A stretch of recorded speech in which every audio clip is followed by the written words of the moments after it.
ajuntaram numa multidão onde havia um pedaço de terra cheio de lentilhas. E o povo fugira diante dos filisteus. E este se pôs no meio daquele pedaço de terra e o defendeu. E feriu os filisteus. E o Senhor operou um grande livramento. Amém? Tome seu assento, por favor.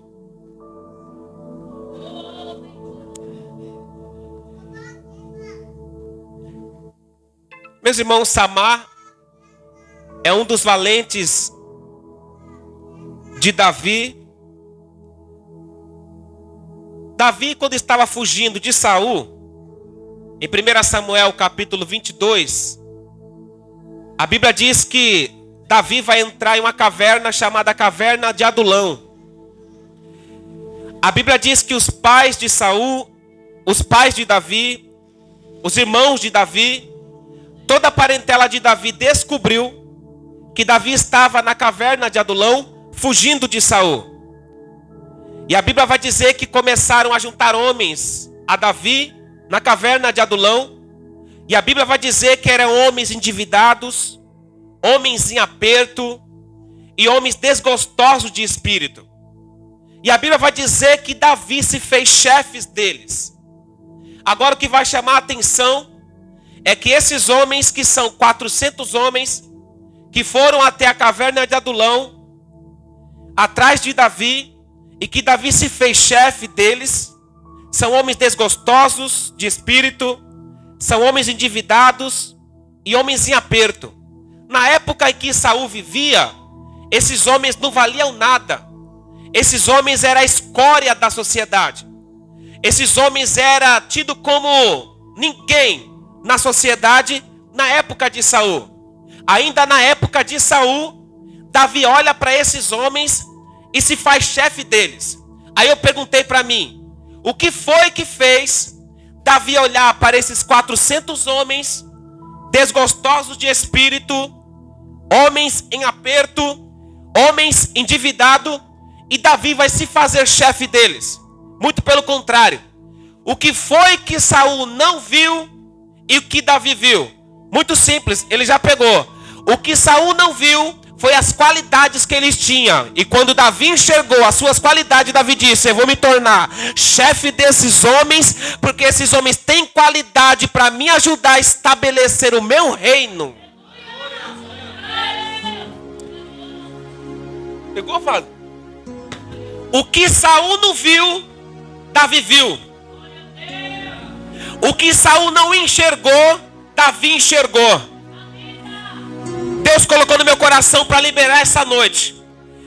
Se Saul não estiver dando nada por você, e se Saul não estiver enxergando a qualidade que você tem, fica tranquilo.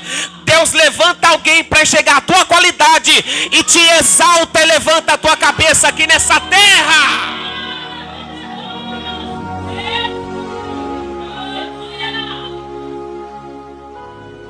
A outra palavra que Deus colocou ainda no capítulo 22, me permita dizer: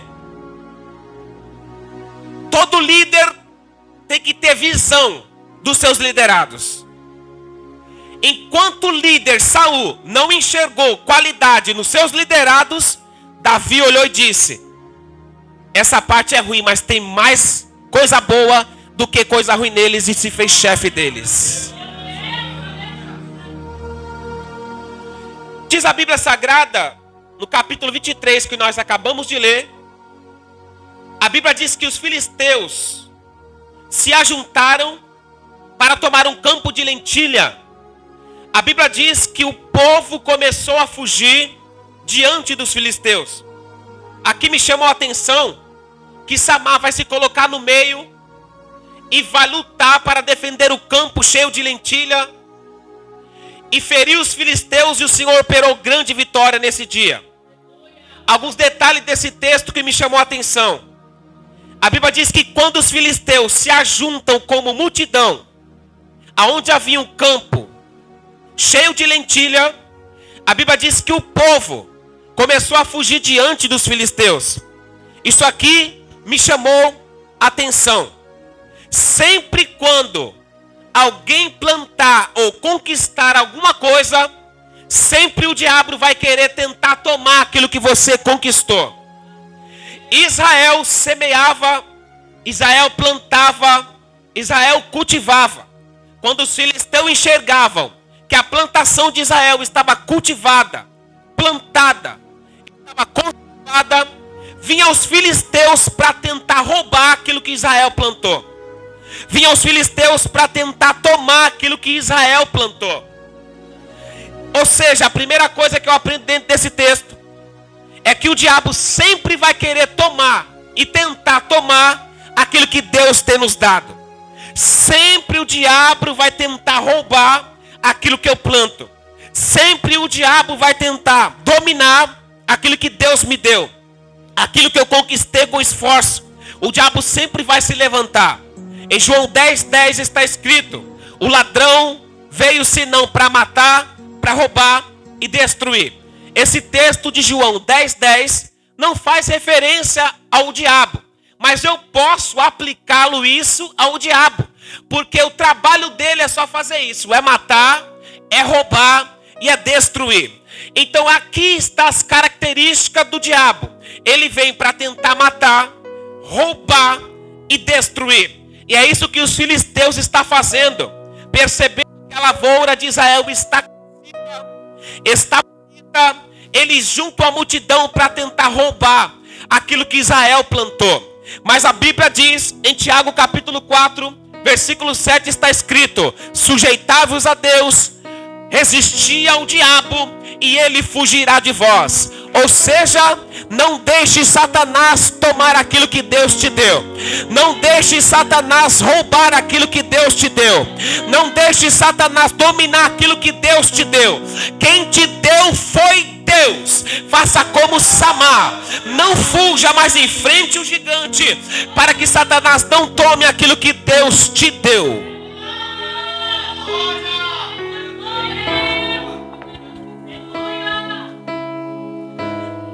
O diabo sempre vai tentar tomar aquilo que Deus nos dá. Sempre. A Bíblia diz que quando os filisteus se ajuntam em multidão para tentar tomar um pedaço de terra cheio de lentilha, diz a Bíblia que o povo fugiu diante dos filisteus. Samar não estava sozinho. Samar se encontrou sozinho porque o povo foge. É sempre assim. Na hora que você mais precisa, na hora da primeira batalha, quando chega a primeira luta, o povo foge e te deixa sozinho. Na hora que nós mais precisamos, e aquele que nós contamos, é a hora que ele foge.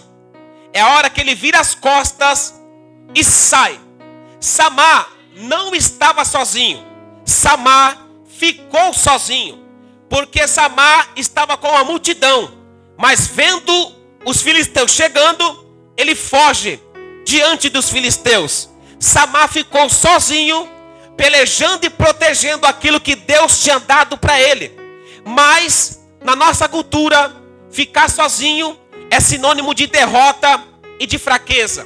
Na nossa cultura, ficar sozinho, alguém olha e diz: está sozinho porque é fraco, está sozinho porque alguma coisa aconteceu. Mas dentro da Bíblia, ficar sozinho nunca é sinônimo de derrota e sinônimo de fraqueza. Você quer ver? Foi sozinho atrás do deserto que Deus se manifestou a Moisés em uma sarça ardente.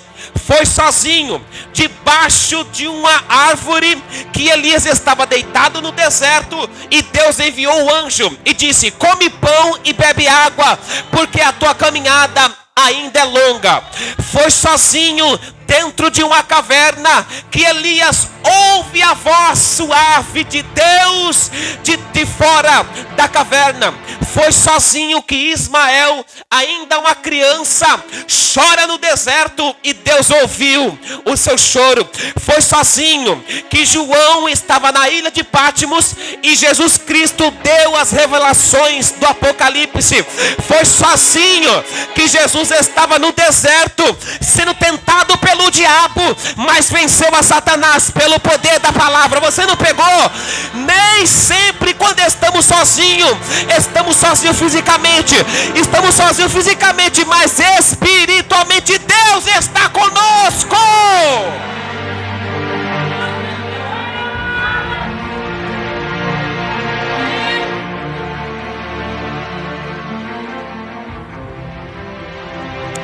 Nem sempre estar sozinho é sinônimo de fraqueza.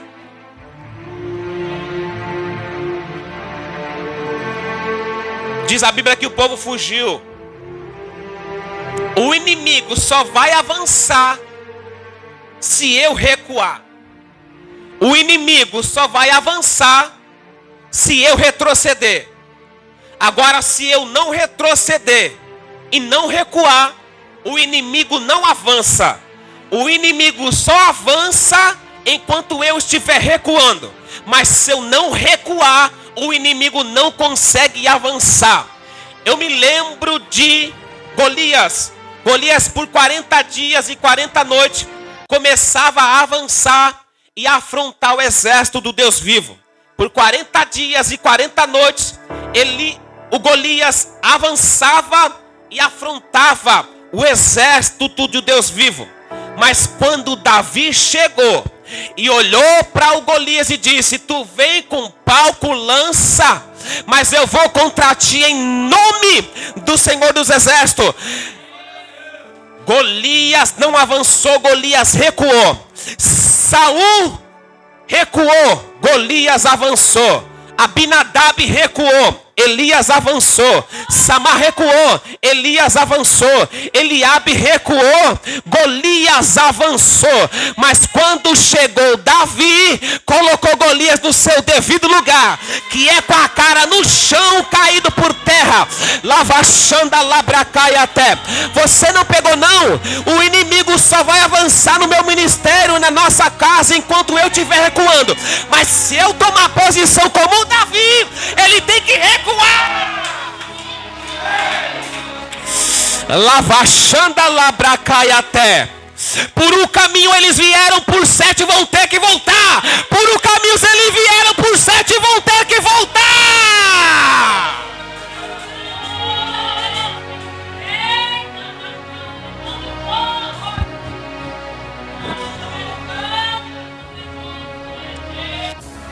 O inimigo só toma campo na nossa vida enquanto eu recuar.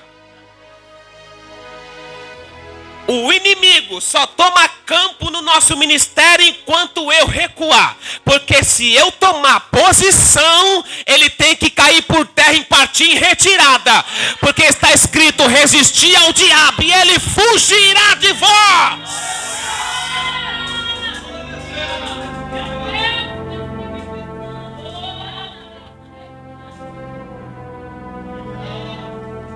Bonito é agora.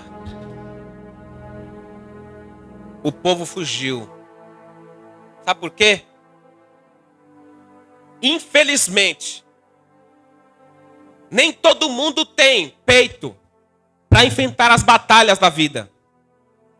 Nem todo mundo tem disposição para enfrentar as batalhas que surgem na nossa vida, no nosso ministério, na nossa vida cotidiana. Nem todo mundo tem cabeça e psicológico para enfrentar os filisteus que está vindo para tomar o nosso pedaço de terra que Deus nos deu e que Deus nos preparou. Infelizmente, em nosso meio, no mundo cristão e evangélico, nem todo mundo é guerreiro, nem todas são guerreiras, nem todo pastor é guerreiro. Tem pessoas parando de pregar diante dos filisteus. Tem pessoa fugindo diante dos filisteus. Tem pessoa parando de cantar diante dos filisteus. Tem pessoas parando de pastorear diante dos filisteus. O povo fugiu.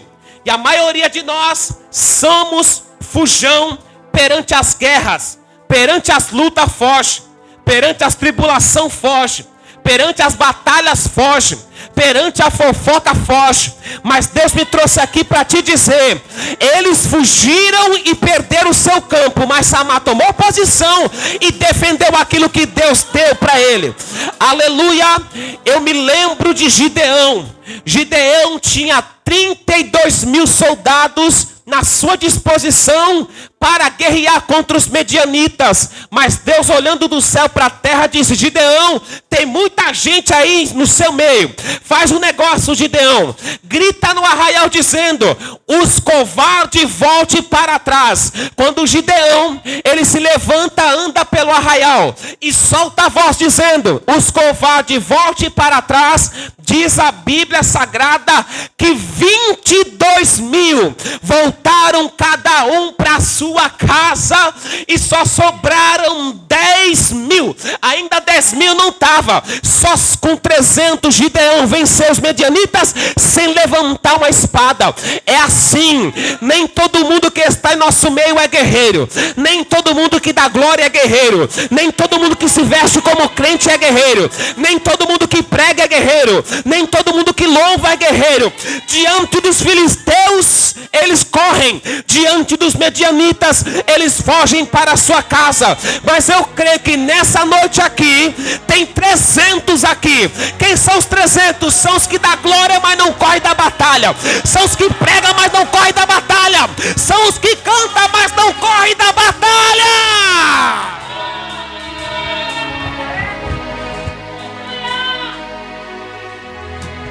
Fugiram diante dos filisteus.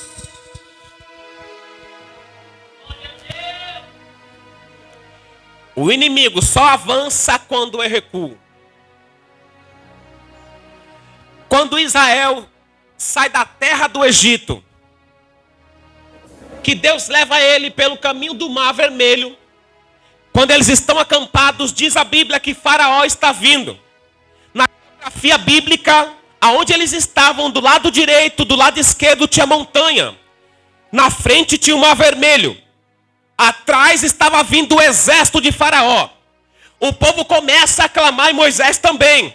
Deus brada do céu dizendo: por que clamas a mim, Moisés? Diz ao povo de Israel que marche. Diz ao povo de Israel que marche. Você não pegou não? Deus está dizendo: se o povo recuar, o povo morre. Mas se o povo começar a caminhar e avançar, o mar vai abrir. Aqui está o segredo: nunca recue diante de uma batalha. Nunca recue diante de uma luta. Muito pelo contrário, a ordem de Deus nessa noite perante os filisteus é essa: marcha, marcha, marcha, marcha. Porque se o mar não se abrir, você passa até por cima. Mas vai ter que se abrir para você passar seco. Mas o segredo é marchar. Marcha.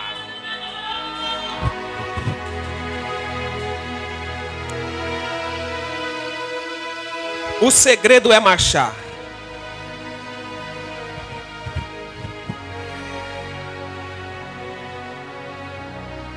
O segredo nunca foi recuar, sempre foi marchar, sempre. Eu estou machucado, marche. Eu estou triste, marche. Falaram de mim, marche. Estão falando da minha pessoa, marche. Estão falando que eu não canto nada, marche. Estão falando que eu não prego nada, marche. Estão falando que a minha roupa é feia, marche. Sabe por quê? Porque enquanto você marchar, o mar vai se abrir para você passar seco. E sabe quem que vai estar lá do outro lado cantando o hino da vitória? É você. Então se eu fosse você, eu não recuava mais, continuava marchando na presença de Deus que fez os céus e a terra.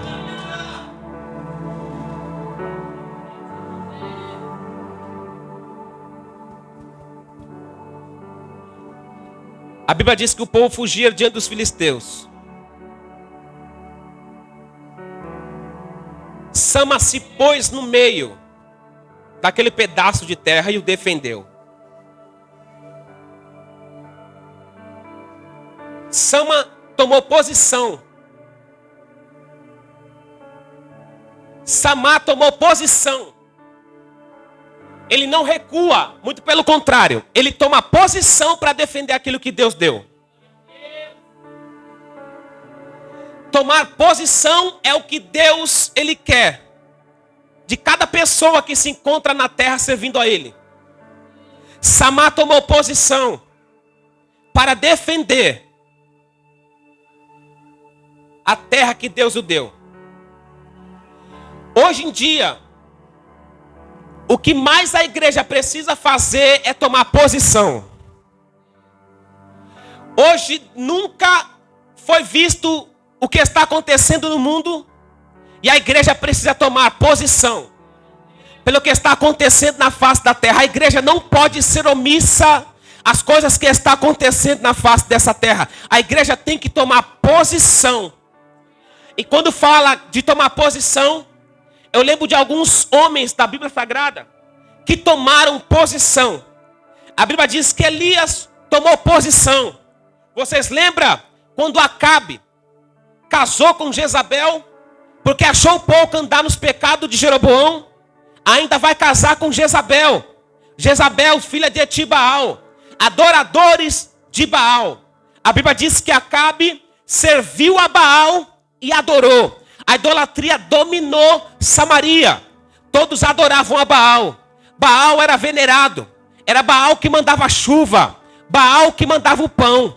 Mas Elias, como todo homem que toma posição, a Bíblia diz que Elias toma posição. No capítulo 17, Elias vai até Acabe e diz assim, o Senhor vive, em cuja presença eu estou, que não haverá chuva e nem orvalho segundo a minha palavra. A idolatria tinha dominado Israel. Baal é adorado como Deus que manda a chuva, como Deus que manda o pão. Elias, sabendo que em Samaria Deus não era mais adorado e que Deus não era mais que mandava a chuva e o pão, Elias tomou posição para defender a palavra de Deus. Elias disse: cuja presença estou, Acabe, não vai haver chuva e nem orvalho segundo a minha palavra. Tomando posição. Lembro-me de Josué. Josué capítulo 24, versículo 10. Ele vai dizer para o povo: vocês estão na terra em que os seus pais estavam. Agora vocês têm que escolher: ou serve os deuses dos amorreus que os seus pais serviram, ou servem a Deus. Porém, eu e a minha casa serviremos a Deus. Tomou posição de servir a Deus com a sua casa para defendê-la. Tomando posição. Ele toma posição. A segunda coisa que eu aprendo aqui é que o povo fugiu, mas Samá tomou posição para defender o que Deus o deu. Sabe o que eu aprendi aqui? Quem tem que defender e a responsabilidade de defender aquilo que Deus me deu não é do meu próximo, é minha. Samá se coloca no meio, toma posição para defender aquilo que Deus o deu. Porque a responsabilidade de defender aquilo que Deus me deu não é do meu próximo, é minha. A responsabilidade de defender o teu ministério é tua. De defender tua casa é tua. De defender teu casamento é sua. De defender tudo que Deus te deu é tua.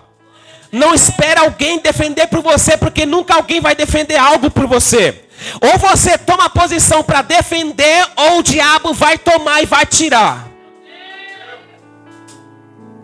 A responsabilidade foi de Samá.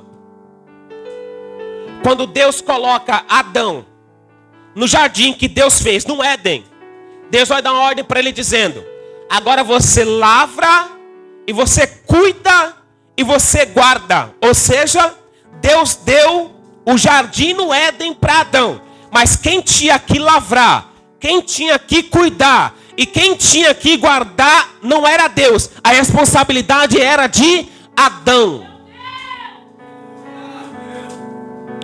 Então tudo que eu tenho responsabilidade de guardar é minha. Ninguém vai guardar o teu ministério. Se você não investir nele, ninguém investe. Se você não investir no teu chamado, ninguém investe. Se você não investir na tua família, ninguém investe. Se você não investir na tua vida profissional, ninguém investe. Deus está dizendo aqui, a responsabilidade de guardar, de cultivar a tua casa, o teu ministério, a tua chamada e tudo que você tem é sua e não do teu próximo, nem aquele que está do teu lado. A responsabilidade é tua. Então, se perder, não coloca a culpa em fulano, a culpa em ciclano e a culpa em beltrano. Se perder, não coloca a culpa em ninguém. A culpa é sua, porque não tomou posição para defender aquilo que Deus te deu.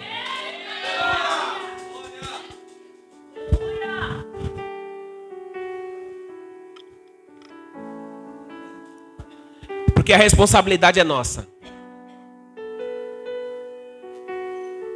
Samar não deixou que os filisteus tomassem o seu pedaço de terra que estava cheio de lentilha. Um pedaço de terra pode não valer para alguns. Um pedaço de terra pode não valer para muitos. Mas para Sama valia a sua vida. O que eu tenho muitas das vezes não vale nada para ninguém, sabia? O que eu faço muitas das vezes não vale nada para ninguém. O que eu planto muitas das vezes não vale nada para ninguém. Não pode valer para muitos, mas para mim vale muita coisa. Sama defende o seu campo cheio de lentilhas, porque para ele era de grande valor. Ele deu valor para aquilo que Deus o deu. E quando alguém dá valor para aquilo que Deus dá, ele defende com unhas e dentes. Quando alguém dá valor para o filho que ela tem ou ele tem, ele guarda com unhas e dentes.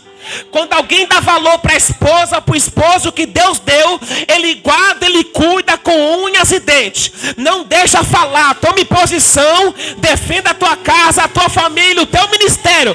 Porque quem te deu não foi o homem, quem te deu foi Jeová.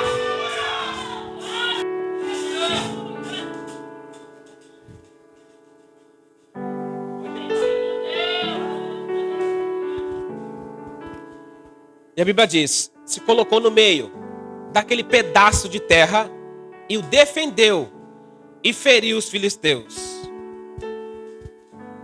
A Bíblia diz que Samar se colocou no meio do campo. Olha só agora. O que é uma plantação de lentilha? Não passa de algum centímetro. Dá para pisar com os pés. Se ele se coloca no meio, então ele está pisando nas lentilhas. Por quê? Porque a prioridade de Sama aqui não é as lentilhas, é a terra. Mas por que você fala isso? Porque ele está no meio do campo. No meio está a plantação. Então ele está pisando no meio do campo.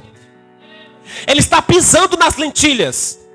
Porque para ele no momento a prioridade não é as lentilhas. A prioridade é o campo que traz à existência as lentilhas. Não pegou não? Eu vou explicar. A lentilha é passageira. Você semeia e no futuro você colhe e não tem mais. Enquanto você semeia, você no futuro você colhe. Agora a terra não. Sabe o que é a terra? A terra é aonde traz existência, a lentilha e a semente que você planta. Sem a terra não tem lentilha, sem a terra não tem colheita. A lentilha é passageira, mas a terra é duradoura. Ele está dando mais valor para o que é duradouro do que para o passageiro.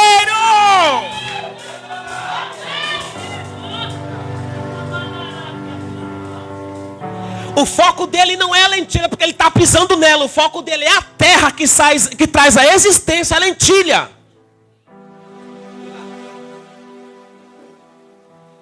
Sabe o que eu aprendi com ele aqui? Que o foco dele é o duradouro e não o passageiro. O foco dele é a terra, o duradouro, e não a lentilha, o passageiro. Porque ele sabe que sem a terra não tem lentilha, mas com a terra ele tem a lentilha. Tem gente que está lutando pelo contrário. Tem gente que está lutando pelo passageiro e deixando o duradouro de lado. Mas Deus me trouxe aqui para falar para alguém: para de lutar pelo passageiro, pelo que a terra come, pelo que o vento leva. Começa a lutar pelo que é duradouro, porque aquilo que é duradouro dura para sempre.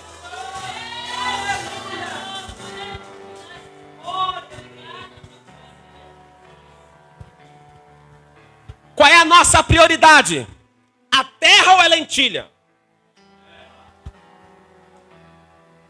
Tem que ser a terra. Porque a terra é a nossa base.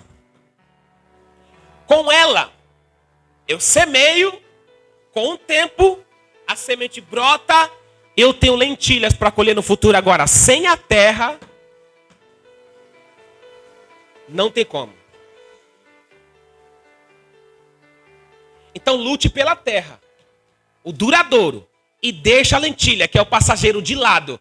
Porque você vai ter o duradouro e no futuro vai colher lentilha de novo. Os discípulos estavam preocupados com o passageiro. Que vamos comer, que vamos beber, que vamos vestir. Jesus disse: olha para as aves do céu. Elas não plantam, não ajuntam e nem colhem em celeiro. Contudo, vosso Pai Celestial, todas elas Ele sustenta. Por que vocês andam ansiosos pelo vosso corpo, pelo que haveis de vestir? Olha para os lírios do campo, que hoje cresce. Nem Salomão em toda a sua glória se vestiu como uma delas. Quanto mais vós, homens de pequena fé. Mas primeiro, buscai o reino de Deus, o duradouro, e a sua justiça. As demais coisas que são passageiras, roupa, carro, casa, vai tudo sendo acrescentada na nossa vida. Então Samar está certo. Ele quer o duradouro, protegendo o duradouro, guardando o duradouro, porque sabe que o passageiro, a terra vai brotar.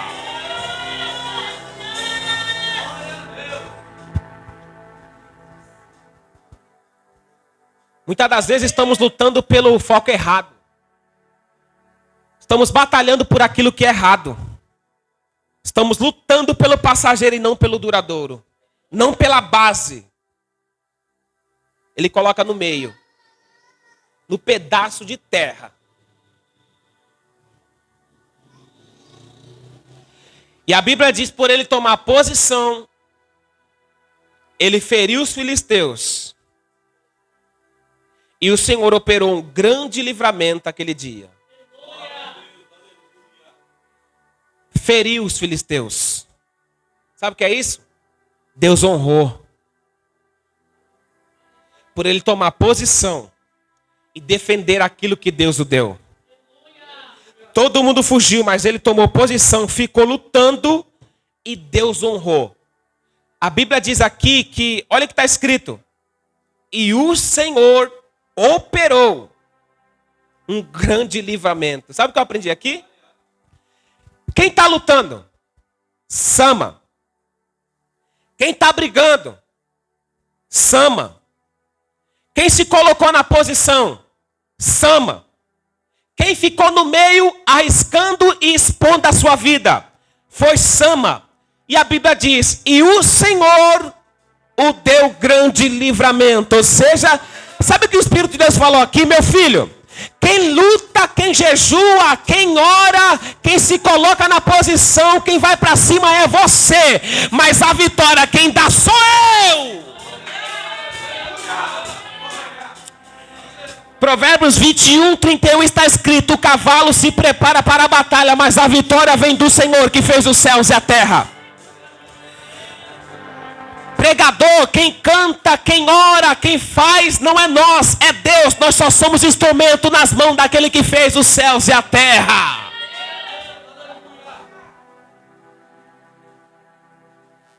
Segunda coisa, está escrito: e o Senhor operou grande livramento. A glória não é de Sama, a glória é de Deus que fez os céus e a terra. Eu posso até cantar, mas a glória vai ser de Deus. Eu posso até lutar, mas a glória vai ser sempre de Deus. Eu posso até orar e alguém ser curado, mas a glória vai ser de Deus. Eu posso até pregar, alguém ser batizado no Espírito Santo, mas a glória será de Deus. Eu posso lutar e receber vitória, mas a glória sempre será de Deus. Eu só vou ser um instrumento na mão daquele que fez os céus e a terra.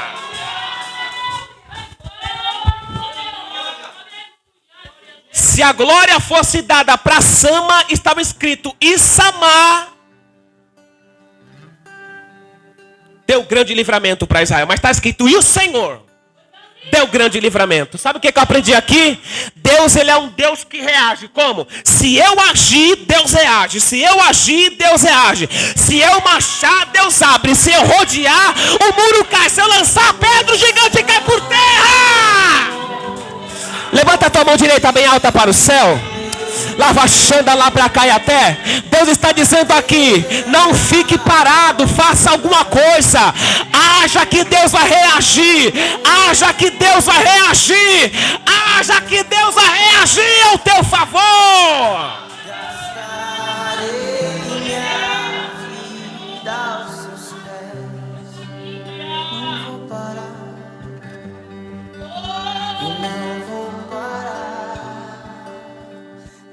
Se ele fosse frouxo, perderia a terra. Se ele fosse um cara medroso, perderia a terra. Mas ele é corajoso. Humanamente falando aqui, não tinha condições nenhuma. Sozinho? Não. Só que ele não estava sozinho. Deus estava com ele. Deus estava com ele. E o Senhor operou um grande livramento. Sabe por quê? Porque Deus é o Deus do livramento. Quando eu tomo posição, Deus ele reage e me livra de todo o mal que me persegue, que vem contra a minha vida. Deus é Deus de livramento. Deus livra do laço do passarinheiro e da peste perniciosa. Está escrito que os anjos do Senhor acampam ao redor daquele que os teme e os livra. Deus é Deus de livramento. Enquanto nós estiver parado, Deus fica parado. Mas quando eu agir, Deus vai reagir trazendo livramento para minha casa. Deus vai reagir trazendo salvação para minha casa. Deus vai reagir trazendo libertação para minha casa. Quem está agindo nessa noite como Sama para proteger a tua casa, Deus manda dizer: o Senhor está entrando com livramento hoje. O Senhor está entrando com ação hoje. Porque Deus, ele é o Deus que reage na nossa ação aqui na terra. Se coloca de pé em nome de Jesus.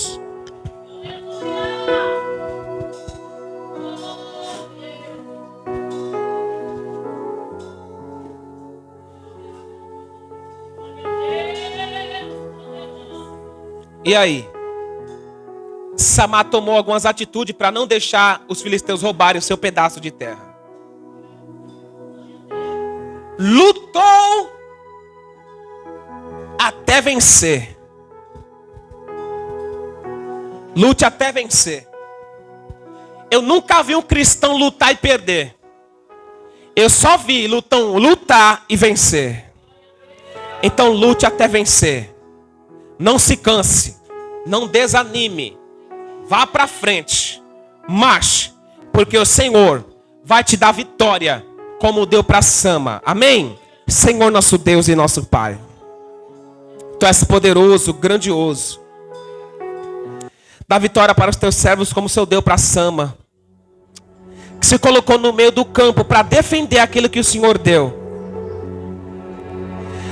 Senhor, reage ao nosso favor e concede vitória para os teus servos, em nome de Jesus. Amém.